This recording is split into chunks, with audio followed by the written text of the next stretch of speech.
Why can't someone just pay for me to live in a nice mega mansion?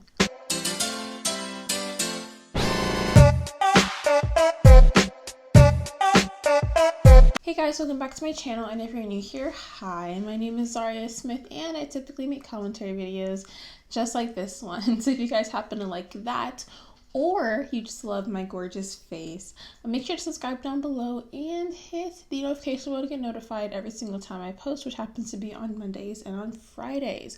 How are we doing today? I'm doing great personally. I'm trying to drink more water because I have a tendency to not drink water for 2 weeks at a time and then wonder when my organs are failing. So we're staying hydrated. This is your reminder to also drink some water. Today in the background, we have the lava candle, which I absolutely love. So recently I've been thinking about content houses. You know, I want to move to LA, and part of me was like, I wonder what it would be like if there was a content house, but for commentary channels. How would that look? It probably would look horrifying, but I was just, like, I wonder what if that was a thing, And then it got me thinking about the topic of content houses, and there are many YouTubers who have talked about content houses and influencer mansions and all that stuff, but I'm not those people, so I'm gonna be talking about it today. And to start things off, what is a content house? A content house is essentially a house or a place of residence, I should say, where there are a large amount of creators that are making content, collaborating with each other, and so forth under the same management, and they all live together, kind of like the equivalent of if Big Brother was just a bunch of influencers making content. But that's basically a content house. I'll try to figure out if there's an Urban Dictionary definition that I'll put up on the screen. But yeah, that's essentially what a content house is. And the first place that I feel like was a catalyst for the modern content house was 1600 Vine. It's basically an apartment complex that is in Hollywood, California. It's basically where a bunch of Viners, when Vine was a thing, have a video about Vine if you want to watch it. But I think it's actually up there. No, it's up there. I don't know. Point is that 1600 Vine, get it, because it's Viners and they're on Vine Street. It was a very, very bougie apartment complex. And I literally went on the website. I was like, I wonder how expensive these are. Very. I felt poor reading the website. But that aside, a bunch of influencers such as King Batch and other people, the fact that I don't even know Viners' names anymore is really sad. But they basically would collaborate. They all lived under the same roof. Now, granted, were they living in the same context that people in Team 10 are? No. But this was a very much stepping stone for what would come to be content houses. They all lived in this apartment complex. People were wanting to move to 1600 Vine for the off chance of seeing other Viners. But this was a stepping stone. 1600 Vine, really nice apartment complex. If you can't afford to live there, congratulations. So now let's get into the first actual content houses. The first one, the first genuine one that I believe, if I'm wrong, you can tell me that I am and comment down below, but it would be the Faze house. Now, what is the Faze house? That's a good question. It houses the Faze clan, which, if I am right, I'm not into gaming content like that. I just watch Markiplier and Jacksepticeye and PewDiePie. Other than that, don't really watch gaming content like that. But they're apparently gamers. I think Twitch streamers. Editing me will correct it, but they're gamers and they all have Faze. They have Faze Banks. Faze. They all have Faze in their name. Point is, they're gamers. They're a clan. I hate the name clan, by the way. But, oh my gosh, I'm getting so sidetracked today. Basically,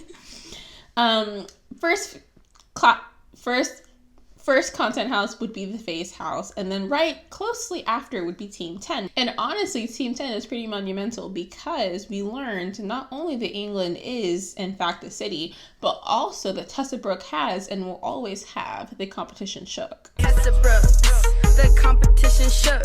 That was a horrible joke. I'm so sorry that just came out of my mouth. Yeah, so these content houses were very weird in the beginning. People were kind of oh, I don't know if this is gonna work. People weren't really, vibing with the whole content house idea. And then so a big developer for a lot of these houses, mansions, whatever mega mansions to be honest, is a man called Danny Fitzgerald. And in doing research for this video, I went to his YouTube channel, and like something's just stuck in my head that I feel like I have to talk about. In one of his vlogs, he's visiting the hype house, and it's just so like unbelievably creepy.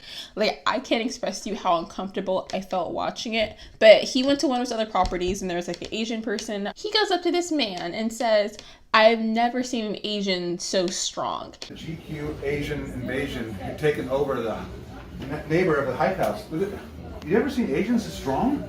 Come on, man. So this guy now. And something about that just didn't sit right with me. Maybe that's just me reading too much into stuff. I don't know, but that was just very strange. By the way, Danny Fitzgerald is the main developer for all of these mega mansions, and they're all in very close proximity to each other. And honestly, Danny, if you're watching this and you want to put me in a house and pay for it, let me live there rent-free, I will be eternally grateful. Also, another thing that happened a little bit ago is that Create Tyler, if you don't know who that is, he's a travel person. I guess he's rich, I don't know, but he used to live in one of Danny Fitzgerald's properties and completely trashed it. And I can show you a video of that. It is insane. But Create Tyler and like his friends, I guess, had a party. They got evicted for excessive partying and excessive noise, which is interesting that these mega mansions, you're not supposed to like have parties, because I feel like that all these content houses are known for is partying, specifically during a pandemic, but that's a whole other thing. We're not even going to get into that in this video. I've talked about it too much. But just interesting. So him and his friends got kicked out. Cody did a whole video on it. I'm pretty sure if it's still up, he likes to delete videos. But yeah, it's crazy. Either way, I'm also like 90% sure that Tana Mojo lives in one of his properties, because on the back of her pool, I'm not a fan of her, by the way. I just noticed these things. But on the back of her like pool, it has like the Hollywood logo, which is like is a staple in a lot of his properties, which makes you think that she lives in it. And also she's next door to the hype house, and usually he builds his houses next to each other. So I think that she does live in one of his properties. And if she does, that means she's paying probably like $80K a month in rent to live there. Which, imagine having $80K a month to spend on rent. Not even owning. You're not getting equity in the house. You're just throwing it in the trash can, essentially. It's crazy. Anyways, really pretty houses. But also in Shane Dawson's documentary, I know, snore, boring, we don't like him anymore.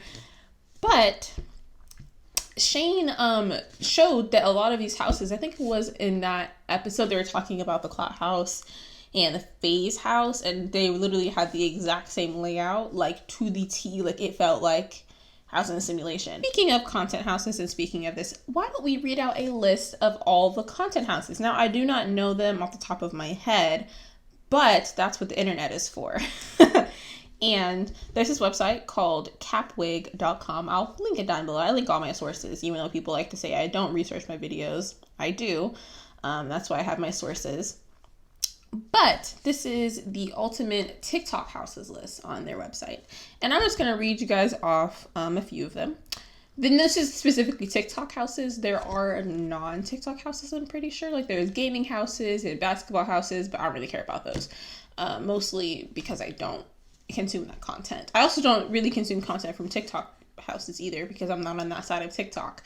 My side of TikTok is just anime, which I'm not complaining. In fact, I love it. We have the Alpha House, the Bite Squad, Clubhouse Beverly Hills, Clubhouse Europe, Clubhouse for the Boys, Collab Crib, Dance Dome LA, Drip Crib, Fenty Beauty House. Is that a thing? Editing me?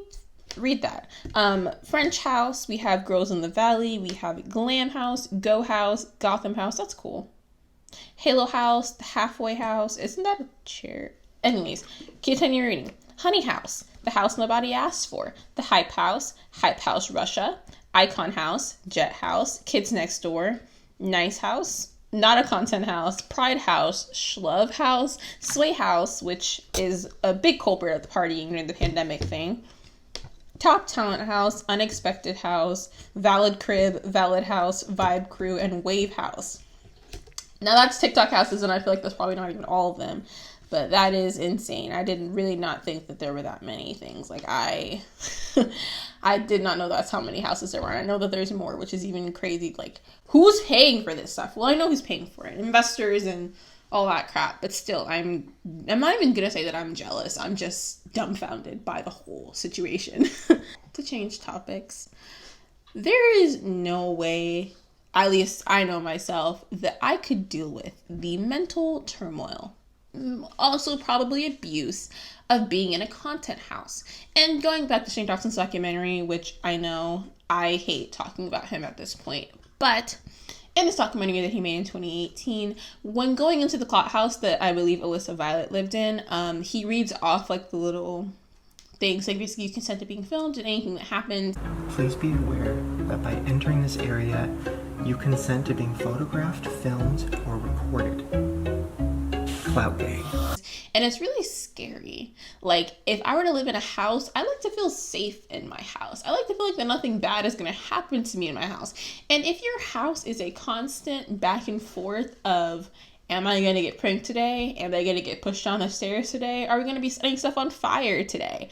I don't know. That uncertainty is just not good for my anxiety at all. And I'm pretty sure the majority of online creators do not want to deal with that, but they do because, money, fame, whatever. But it's just crazy to me. And then we have the hundreds, and probably in the hundreds at this point, of why I left, insert content house name, videos. And also, speaking of, and I'm gonna do an editor's note on this because I'm not entirely informed on it, but I want to make sure that I get it right. But basically, right now, the thing that made me really think about content houses is the fact that a whole bunch of people are leaving the not a content house, which is very interesting to me. Do I know what that is? No. Sometimes I feel like I'm out of my time. I'm literally 19 years old and I feel like that I'm behind on all the trends, which is sad. The trends are supposed to be for me, but here I am not knowing anything. A bunch of TikTokers left the not a content house from my understanding, and I feel like the biggest claim was that there was really, really poor management, which is why a lot of people left. But then there was a whole lot of, drama. So with the not a content house situation, it basically started off with the main person, Rachel, leaving, and people were immediately being like, oh, she's being toxic. And then she said, basically boiled down to horrible management, a very not healthy environment. And then literally the rest of the girls, to my understanding, left. They did post a whole video about it, which I'll have linked down below. But basically it turned out to be bad management. And also just general toxic environment. Like I said, content houses, you wake up, work, and then you are still working until you go to sleep. That is not a healthy thing to do at all. So, yeah, back to the video. But crazy. And that's the other thing that I feel like is that people, when you put a bunch of young, attractive teenagers, young people in general, in a house together, I feel like there's nothing good can come from that. It's always going to be drama. That's why reality TV is so popular in the US, because kids are crazy. Young adults are crazy, man. But final thoughts. Would I ever move into a content house? I have a thing about, personal, proclamations. I have a thing about saying I will never do this, because then you're kind of limiting yourself. But do I feel like that I would want to be in a content house that replicates any sort of content house that there is now? I would not. That seems like literally the worst possible thing that I could do. I like living by myself. I hate living with people. The only people that I live with is, well, with my family. But I can only tolerate my dog. Because if I'm by myself and I'm moving out to LA, which I want to, by the way, but that's a whole other thing. If I'm moving out to LA, I'm not moving from Florida to Los Angeles to live with 8 people who are going to be constantly filming me, especially in my bad moments, because I don't look this pretty all the time, guys, trust me. I know it's a shocker, but it's true. And I don't want to be harassed. Also, this isn't this Black History Month, which is why I'm thinking about this, but there aren't that many Black people in these content houses.